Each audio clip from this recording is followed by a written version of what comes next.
naging successful naman na yung pag-submit ng kanilang TIN application at eventually nakakuha na ng TIN number. Hopefully makatulong po yung video na ito para ma-resolve din po yung inyong concern about sa intermittent connection.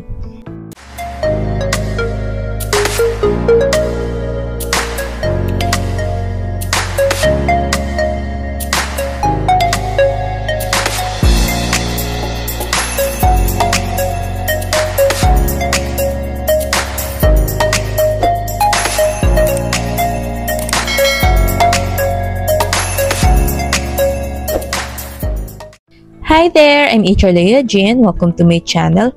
For today's video, ang topic na i-discuss ko ay kung paano ba maaayos yung BIR ORS error na alert intermittent connection ang lumalabas after nating mag-submit ng ating TIN application.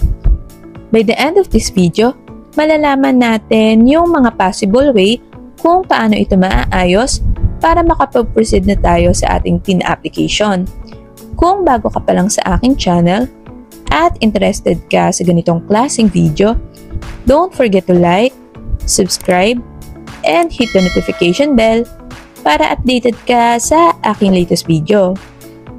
Isa po sa mga madalas na concern na nababasa ko sa comment section about sa pagkuha ng TIN application via ORUS ay may lumalabas po na ganitong alert after maklik yung submit application. Naka-indicate po dito sa alert na ito yung intermittent connection. Please check your profile page if the status of TIN application has been changed to submitted to verify your application. Pero, pag i-check naman natin sa transaction history ng ating ORUS account, wala naman pong details or records na makikita dito. Pag ganito po kasi ang lumabas, ibig sabihin po niyan ay hindi naging successful yung submission ng ating TIN application. Kaya naman in this video, magbibigay ako ng mga possible way kung paano ito aayusin para masubmit na natin yung ating TIN application at makakuha na tayo ng ating TIN number. Yung mga way na i-discuss ko ay based po sa personal experience ng ibang tao at hindi ko pa po ito natatry personally since hindi ko po na-experience yung problem na ito nung kumuha kami ng TIN application. Pero sana po makatulong po sa inyo yung mga way na i-discuss ko.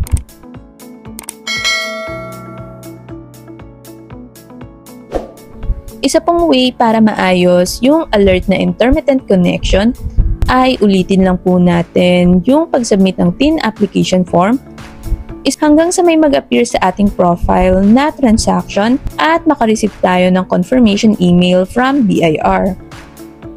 Try nyo pong mag-submit ng TIN application ng 7 AM ng umaga, gaya po ng ginawa ko since hindi pa po gaanong congested yung ORUS webpage sa time na ito at para mas mabilis nating ma-access yung ORUS account.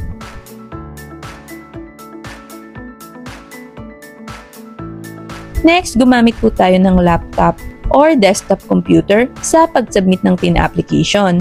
Pero, kung hindi ito available, pwede naman pong gumamit ng ibang mobile phone or tablet pero make sure po na stable yung ating internet connection or Wi-Fi connection. If ever po na after several attempts, ay alert intermittent connection pa din yung lumalabas kahit na nagpalit na tayo ng device, next, gumawa po ulit tayo ng panibagong ORUS account. Sa paggawa ng new ORUS account, gumamit din po tayo ng ibang email address. I suggest na gumamit tayo ng bagong gawang email address sa paggawa nito. Pero I highly suggest na yung email address na gagawin natin ay naka-indicate yung ating pangalan tulad ng ating first name at surname. For example po, mariajuanadelacruz@gmail.com. Iwasan po natin gumamit ng email address na hindi formal tulad ng doggycute@gmail.com. Suggestion ko lang po ito since yung email address na ilalagay natin ay magsaserve din as username natin sa ating ORUS account. Kaya dapat ito ay official email address. Then mag-submit po tayo ng panibagong TIN application using yung bagong gawa natin na ORUS account. Huwag po kayong mag-alala dahil pwede naman pong mag-create ng panibagong ORUS account under sa kaparehong pangalan provided na wala po tayong nakalink na TIN number dito.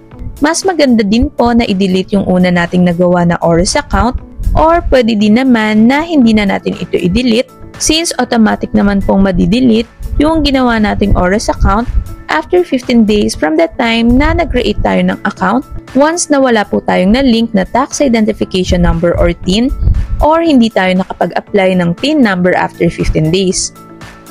Para naman po sa mga employed na or meron ng existing na trabaho, kung hindi po makakuha ng TIN number via ORUS, pwede naman po na yung employer nyo na yung mag-process ng inyong TIN application at sila na po yung magbibigay ng inyong TIN number. Yung mga employer po kasi ay pwede ding gumawa ng ORIS account under non-individual kasi para po yun sa mga business or establishment.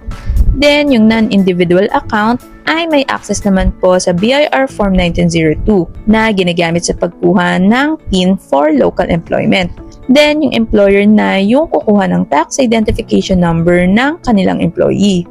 Hindi ko pa po natatry personally yung mga way na na-discuss ko kung paano maaayos yung BIR ORUS TIN application alert na intermittent connection. Kaya hindi ko po mag-guarantee na mare-resolve yung inyong concern.